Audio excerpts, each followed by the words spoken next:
को बोला कि हम 370 बहाल करेंगे, जम्मू कश्मीर का स्पेशल स्टेटस लाएंगे, जबकि सच्चाई ये है कि they supported the abrogation of article 370। तभी फारूक साहब पार्लियामेंट में नहीं गए, उनको पता था अगर वो पार्लियामेंट जाएंगे तो उनको रेजिस्ट करना पड़ेगा। तो वी ऑलवेज नोन कि जब भी यहाँ के जम्मू कश्मीर की आवाम के साथ धोखा हुआ है तो नेशनल कॉन्फ्रेंस ने उसको नॉर्मलाइज किया, उस पर वाइट वॉश किया। तो आज भी वो वही कर रहे हैं, वरना उनकी 50 सीटें क्यों आई?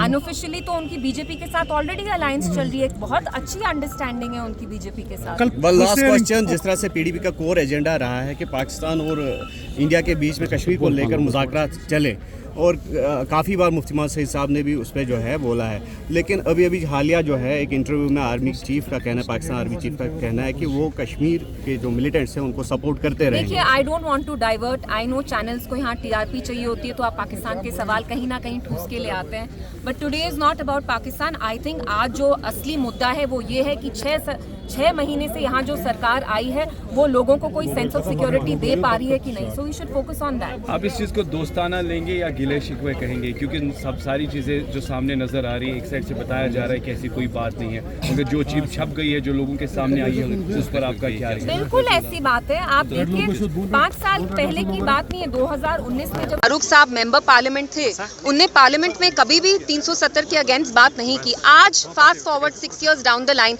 एनसी इतनी भारी अक्सरियत से सरकार में आई है, 50 एमएलए होने के बावजूद उनके वो जो काम उनको करने चाहिए, जो इश्यूज मुद्दे उनको उठाने चाहिए, वो पीडीपी के 3 एमएलए उठा रहे हैं। वो वक्फ हो, वो 370 हो, वो हमारी सिक्योरिटी के बारे में हो, डेली वेजर्स के बारे में हो, किसी भी चीज़ के बारे में एनसी बात नहीं कर पा रही है, नहीं करना चाहती है। क्यों? क्योंकि उनको जो ये मैंडेट आया है वो ऑल्दो बोला कि हम 370 को प्रोटेक्ट करेंगे, लेकिन असलियत ये है जो दुल्लत साहब ने बयान की कि फारूक साहब supported the abrogation of article 370। उनको बस ये अफसोस था कि हमें कॉन्फिडेंस में क्यों नहीं लिया। तो एनसी ने हमेशा डबल स्टैंडर्ड, डबल पॉलिसी की है, and that is been exposed today. तो कल की हियरिंग को आप कैसे मानते हैं? जो कल यहाँ पर सुप्रीम कोर्ट में वक्फ को लेकर हियरिंग हुई, उसमें लग रहा था कि कहीं ना कहीं वन साइडेड ये हो रहा है, तो आज भी उसकी हियरिंग कंटिन्यू है।